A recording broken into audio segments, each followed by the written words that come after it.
నమస్కారం. Social post ప్రేక్షకులకు నమస్కారం. నా పేరు పార్వతి, ఫ్యామిలీ కోర్ట్ లాయర్‌ని. ఇటీవల కాలంలో సుప్రీంకోర్టు వాళ్ళు ఒక జడ్జిమెంట్ ఇవ్వడం జరిగింది. ఆ జడ్జిమెంట్ యొక్క సారాంశం ఏంటంటే, సహజీవనం చేసేటటువంటి యువతులు కూడా గృహహింస కేసును నమోదు చేసుకోవచ్చు, గృహహింస కేసు పెట్టవచ్చు అని చెప్పేసి చెప్పడం జరిగింది. అంటే సహజీవన జంటలకు కూడా గృహహింస కేసు వర్తిస్తుంది అన్నారనమాట. ఇక్కడ గృహహింస కేసు అంటే డొమెస్టిక్ వైలెన్స్ యాక్ట్ కాదండి. 498 ఆఫ్ ఐపీసీ అన్నమాట. 498 ఆఫ్ ఐపీసీ అన్నది గృహహింస గురించి, తర్వాత వరకట్నపు వేధింపుల గురించి మహిళలకు రక్షణ కల్పించేటటువంటి చట్టము. ఈ చట్టము కేవలము వివాహితులైనటువంటి మహిళలకు మాత్రమే సంబంధించినటువంటిది. ఈ సహజీవనంలో ఉండేటటువంటి మహిళలకు ఈ గృహహింస చట్టాన్ని పెట్టేటటువంటి హక్కు లేదన్నమాట. కాకుంటే సుప్రీంకోర్టు వాళ్ళు ఇటీవల గమనించారు. మహిళలు అంటే అందరూ మహిళలే, సహజీవనంలో ఉన్నా కూడా మహిళలే, వివాహితులైనా కూడా మహిళలే. వాళ్ళందరికీ కూడా మన రాజ్యాంగం ప్రకారము ఆర్టికల్ 14 ప్రకారం సమాన హక్కు ఉంటుంది కాబట్టి వీరికి కూడా ఈ గృహహింస చట్టము వర్తిస్తుంది.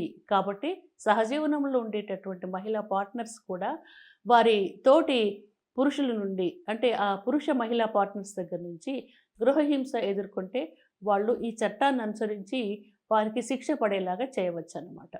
ఇక్కడ సహజీవనం అంటే మనందరికీ కూడా తెలుసు, అనేక సందర్భాల్లో మనం చెప్పుకున్నాము. సహజీవనం అంటే ఇద్దరు అవివాహితులైన యువతీ యువకులు కొంతకాలము, అంటే వివాహం చేసుకునేటటువంటి ఉద్దేశంతో కొంతకాలం అంటే కొన్ని సంవత్సరాల పాటు ఒకే ఇంట్లో కలిసి జీవిస్తే భార్యాభర్తల్లాగా వారిని సహజీవనంలో ఉండే జంట అని చెప్పేసి అంటారు. కాబట్టి ఈ సహజీవనంలో ఉండేటటువంటి జంటల్లో ఆ మహిళ ఆ పురుషుడి నుండి గృహహింసకు లోనైతే ఈ చట్టాన్ని అనుసరించి 498A ఆఫ్ ఐపీసీని అనుసరించి కేసులు ఫైల్ చేయవచ్చు అని సుప్రీంకోర్టు వారు చెప్పినటువంటి జడ్జిమెంట్లో ఉండేటటువంటి ముఖ్యోద్దేశము. ఇక్కడ ప్రేక్షకులందరూ ఒక విషయాన్ని గమనించాలి. సహజీవనంలో ఉండే వాళ్ళందరూ కూడా ఆ జీవనంలో ఉండేటటువంటి పార్ట్నర్స్ పైన కేసులు వేయవచ్చా అంటే, సహజీవనం అంటే ఇద్దరు అవివాహితులై ఉండాలి. అలా కాకుండా ఇద్దరు కూడా భార్యను భర్తను కలిగి ఉండి అక్రమ సంబంధం ఏర్పరచుకొని దాని సహజీవనం అంటే కుదరదండి.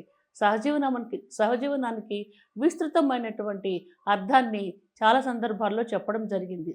ఇరువురికి కూడా వివాహం అవ్వకుండా ఉండాలి. ఒకవేళ వివాహం అయితే భర్త నుండి లేదా భార్య నుండి విడాకులు తీసుకొనైనా ఉండాలి, లేదా భర్త లేదా భార్య చనిపోయి అయినా ఉండాలి. అలాంటి వారు వివాహం చేసుకునే ఉద్దేశంతో కొంతకాలంగా భార్యాభర్తల్లాగా కలిసి జీవిస్తే అట్టి జంటను సహజీవనంలో ఉండే జంట లేక లివ్ ఇన్ రిలేషన్లో ఉండేటటువంటి జంట అని అంటున్నారు. కనుక కేవలం వివాహితులే కాకుండా సహజీవనంలో ఉండేటటువంటి యువతులు వారి పార్ట్నర్స్ దగ్గర నుండి హింసను ఎదుర్కొంటే ఈ చట్టం ద్వారా తగినటువంటి ఉపశమనాన్ని పొందవచ్చు అని చెప్పేసి సుప్రీంకోర్టు వాళ్ళు తీర్మానించడం జరిగింది.